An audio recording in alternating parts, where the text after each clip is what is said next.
¿Qué tal? Buen día. Miren, hoy vamos a trabajar cómo escoger una cimentación a partir de la bajada de cargas y de la Q admisible que nos dan del sitio, producto de una mecánica de suelos. Aquí les estoy mostrando una planta con una bajada de cargas. Es un ejemplo académico, entonces no tiene cargas reales, pero es para ejemplificar algunas situaciones que pueden llegar a suceder. Una de las primeras cosas que debemos de tomar en consideración es ver la distribución de los ejes. Entonces, bueno, observen que hay este eje que es la mitad del claro entre 2 y 3 y 3 y 4 y dos crujías más que son de 4,50 metros. Entonces, observen ustedes que tenemos 35 toneladas, 70, 75, 50. Obviamente el eje central los ejes centrales van a estar más cargados que los que están en el extremo. En ese sentido, lo que estoy reportando aquí como parte del ejercicio es que, bueno, el edificio mostrado tiene una bajada de cargas a cimentación, como se muestra en la planta superior, que les estaba mostrando, y tiene una carga admisible el terreno de 15.35 toneladas por metro cuadrado. Lo primero que deberíamos de hacer es determinar qué superficie se va a requerir para distribuir la carga en el suelo. Entonces, ¿qué es lo que vamos a hacer en primer término dentro del paso 1? Generar una sumatoria de todas las cargas, es decir, de toda la planta que tenemos aquí, vamos a sumar todas las cargas y esa sumatoria, que en este caso particular nos da 920 toneladas, la vamos a distribuir en toda la superficie de contacto, que en realidad sería prácticamente pues desde la esquina donde empieza la columna hasta donde termina. Aquí en este caso, a fin de simplificar un poco el procedimiento, tomé del eje A al C, que son 9 metros, del A al C, que son 9 metros, por 15 metros que tenemos del eje 1 al 4. Entonces, esa superficie nos da en un total 135 metros cuadrados. Y si yo quiero saber cuánta área voy a necesitar para dicha carga, lo que voy a hacer es que mi carga última, esa sería la fórmula, mi carga última es igual al peso, a la carga última que tenemos de bajada de columnas entre el área, pues eso nos va a dar el esfuerzo. Yo voy a despejar el área. Aquí obviamente a mí lo que me interesa saber es con respecto a la carga admisible y a la sumatoria de cargas que yo tengo aquí. Entonces, despejo y sustituyo. Voy a sumar las 920 toneladas, que son toda la carga que baja a las columnas, entre 15.35, que es mi carga admisible, para obtener un área de contacto de 59.934 metros cuadrados. Eso quiere decir que en realidad, si yo distribuyera la carga y la comparara contra el área de contacto que yo tengo, pues solamente voy a estar ocupando el 44% de la superficie. Cuando tenemos un porcentaje mayor al 50%, digamos 60, 70%, obviamente ya nos va a convenir a nosotros utilizar quizá una losa de cimentación. Pero bueno, aquí el ejercicio básicamente consiste en tratar de determinar qué es lo que vamos a hacer para esa cimentación en lo particular. Entonces, bueno, ¿Qué es lo que vamos a hacer? Vamos a revisar por eje y por nudo. Vamos a revisar en primer término por nudo. Es decir, voy a ver qué superficie o qué longitud o qué dimensiones de zapata, por ejemplo, en el primer caso, qué dimensiones de zapata aislada requeriría yo para poder distribuir la carga que estoy bajando por cada una de las columnas. Hice las referencias a los cruces de los ejes. Por ejemplo, en el A1, que yo tengo una carga aplicada de 35 toneladas, la voy a dividir entre 15.35, que es mi carga admisible en el terreno, o mi capacidad de carga admisible en el terreno. Y esos 2.28 que obtengo, es esta división que tengo indicada aquí,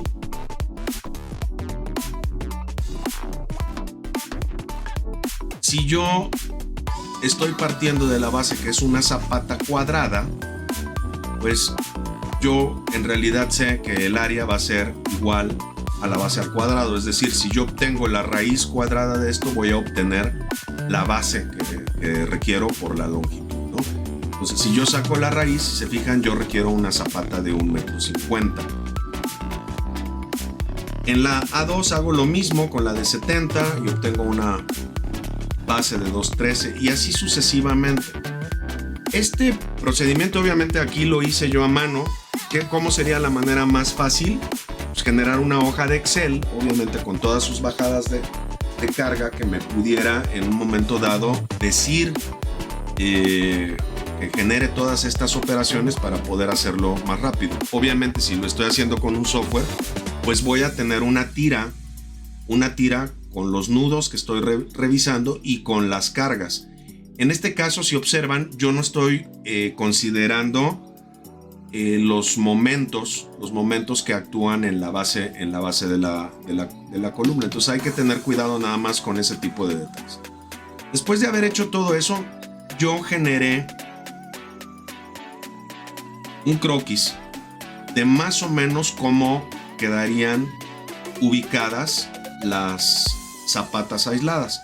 Observen que en algunos casos en el eje central la dimensión de la zapata se convierte en muy grande, ¿no? Entonces fíjense bien, por ejemplo aquí yo traería en promedio 1,07 m hacia acá y 1,10 m. Entonces nos estarían quedando en promedio aquí 4 metros libres. Aquí es viable utilizar la zapata aislada, pero ¿qué pasa ya en el eje central? En el eje central yo tengo unas cantidades de carga mayor y eso hace volverse las zapatas de esquina o colindantes. Yo tengo que mover la zapata, yo no me puedo meter hacia este lado. Entonces observen qué pasa. Aquí lo dejé indicado, por ejemplo, en esta, en 1 y 2. Yo genero una intersección debido a la dimensión. ¿Por qué? Porque aquí tengo 1,50 m de aquí hacia acá de esta zapata y de aquí hacia acá tengo 2,15 m. Entonces ya se genera una intersección ahí. Yo ya no podría dejar eso. Y si observan acá, la dimensión que me queda es aproximadamente como 40-50 centímetros. Entonces tampoco yo podría dejar tan pegada ya, y en ese caso me conviene hacer una zapata corrida o una zapata rectangular que me considere la carga y los efectos de momento de estos dos elementos, al igual acá. Ahora, observemos el eje central. Son 3,15, tengo yo suficiente espacio todavía libre y este eje es igual que el inferior que tenemos aquí abajo, ¿no? Entonces, bueno, eso es para que tengan una idea. Aquí estamos considerando la carga la carga concentrada solamente, no estamos considerando ningún tipo de efecto. Esto lo único que nos permite es ver más o menos cómo vamos a distribuir el área dentro del terreno, cómo vamos a distribuir nuestra cimentación. Ahora, yo les decía, estas áreas van a estar en relación o relacionadas con la capacidad de carga. Entonces, obviamente, entre más capacidad de carga tengas, tu área se va a disminuir. Y entonces eso va a permitir que tengas secciones en planta muchísimo más pequeñas. Y hay que tener cuidado con eso. Ahora, el siguiente caso. Yo puedo revisar también por eje. Entonces, por ejemplo, en el caso del eje A, y aquí, ojo con esto que les voy a decir. Aquí, esta sumatoria está considerando toda la carga que está en el eje. Entonces, es decir, yo no estoy distribuyendo hacia los otros ejes. Es una manera muy conservadora de obtener las dimensiones de una zapata corrida. Cuando digo conservadora, quiere decir que yo estoy tratando de tener todavía un cierto factor de seguridad con respecto al área de contacto en donde yo voy a colocar mi zapata. ¿Cuál es el procedimiento? Es el mismo. ¿Cuál es la diferencia? Una vez que yo obtengo el área de contacto que requiero, yo ya sé de manera particular, en el caso cuando se está revisando por ejes, que está enfocado, ojo con esto, está enfocado a zapatas corridas, yo tengo un dato ya que es la longitud, es decir, cuánto tengo de longitud de todo el eje. Por ejemplo, en este caso estoy hablando del eje longitudinal, que en este caso es de 15 metros. Entonces, si yo divido 14.983 entre 15, yo tengo una base de 1 metro. Comparemos ahora contra las otras zapatas. Si yo hago zapatas aisladas, en realidad mi dimensión mínima de base va a ser 1,50 m para distribuir en esta columna. La diferencia es que en este caso particular yo tendría 1 metro de ancho en toda la longitud, que es el caso 1 del eje A y del C. Y si yo veo el eje central, que es uno de los más cargados, que son 460 toneladas, yo requeriría 2 metros. Pero, ojo, de 315, que es mi dimensión más grande, y 215, que es la más pequeña, para terminar en 2 metros de forma longitudinal, pues yo tengo un ahorro de superficie, que es más o menos de esta distancia de aquí, de este punto a este punto en lo particular. Ahora, de igual manera se revisan los otros ejes. Observen las dimensiones cómo van disminuyéndose. De traer dimensiones, por ejemplo, en una columna de 2 metros, yo tengo dimensiones de 202, 220, que son los ejes centrales, en 2 y 3. Pero, cuando vemos la planta, este es un croquis, está lo más aproximado que se pueda. Yo solamente tendría, observen, estas áreas libres, y todo lo demás sería de contacto. Aquí que yo debo de hacer notar, Inges, aquí el detalle es que cuando hacemos esto, consideramos, por ejemplo, vamos a pensar en el eje A y en el eje 1. En el eje A yo consideré las cargas completas. Entonces, toda la carga la metí aquí. La sumatoria.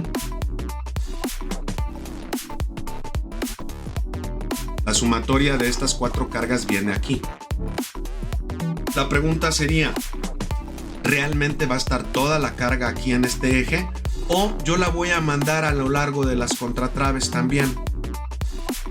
Porque eso haría una diferencia muy importante en la dimensión de la base. ¿Por qué? Porque si yo analizo el eje 1, yo vuelvo a considerar la carga de 35, la de 70 y la de 35 completas, aunque yo la esté distribuyendo en estos ejes. No sé si me estoy logrando explicar. Entonces, al yo hacer esto que les menciono, yo en realidad también lo que pudiera hacer es fraccionar la carga. Es decir, por ejemplo, la de 35 podría solamente tomar la mitad de la carga que iría en esta barra, y aquí la carga de estas 70 toneladas la puedo distribuir en esta barra y en esta barra, o en esta zapata, como ustedes le quieran decir. Lo mismo aquí y lo mismo aquí. ¿Qué es lo que va a permitir eso? que tengamos dimensiones más pequeñas. Esa sería una manera más buscando economizar en cuanto a la carga se refiere con respecto al suelo. Entonces, ¿qué es lo que tendríamos que hacer? Observen en la siguiente que voy a mostrar. Podríamos nosotros dividir la carga. Entonces, si observan aquí, me puse yo a dividir la carga conforme lo que requería aparentemente por barra. ¿Esto para qué les va a servir? Les va a servir para las zapatas corridas, pero también les va a servir para el sistema de contratraves. Acuérdense que si nosotros hacemos la redistribución de cargas en las contratraves, nosotros podemos llegar a abatir el efecto de momento. Entonces, es el mismo procedimiento que se tendría que hacer con la contratrave, para que la contratrave funcione como contratrave y no como una trave de liga, que únicamente evite que se nos abra las columnas en la base, ¿no? Entonces, observen, yo hice todas estas operaciones para dividir. Y luego, ¿qué habría que hacer? Lo mismo que hicimos, ¿con qué diferencia? Solamente vamos a tomar lo que le corresponde en el eje que estamos analizando. Entonces, por ejemplo, en el caso del eje A, pues yo voy a sumar en realidad 1750, 2 veces 23.33, 2 veces 25, más una vez 25. Eso, en este caso particular, nos da 139.16 y lo voy a dividir entre 15.35. Entonces vean, ahora son 9.06 y mi base que yo requiero para distribuir esa carga son de 0.60 metros. Ahora, ¿cómo vamos a poder darnos cuenta si efectivamente nos está funcionando eso? Observen el eje A. Traía yo prácticamente 1 metro, entonces yo tengo una disminución del área de contacto si hago lo que les mostré de 30 centímetros. Entonces, veamos aquí. Si ustedes observan, todas las secciones se empiezan a disminuir. El eje A, el eje B, si ustedes observan, teníamos anteriormente una base que era en promedio de 2 metros, entre 2 y 3 metros en el eje central. Ahora traemos ya solamente